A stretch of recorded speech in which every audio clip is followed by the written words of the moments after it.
It's time to go to bed now. Do I have to? Yes, you do. You know you have to. Could you come with me to my room? Yes, of course.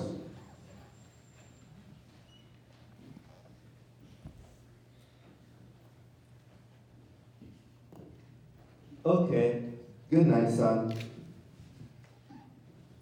Wait. What are we gonna do to have breakfast tomorrow?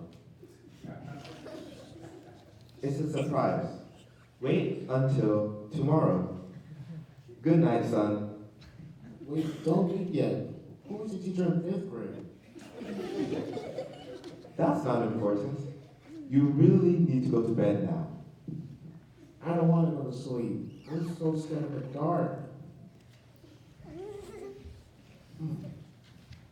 Son, I'm going to tell you a story.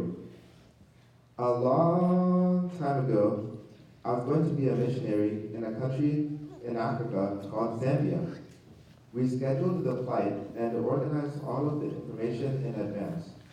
But when I arrived at the airport, they could not find any of my flight information.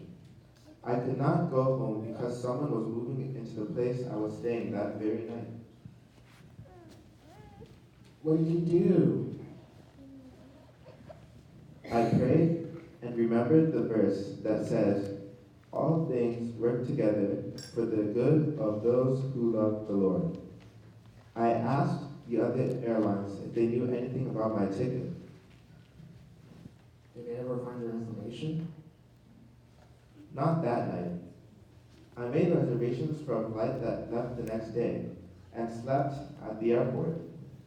Everything went smoothly from then on, and I was even able to fly first class. Later, when I arrived in Zambia, I found out that the flight I was originally supposed to take had crashed, and there were no survivors.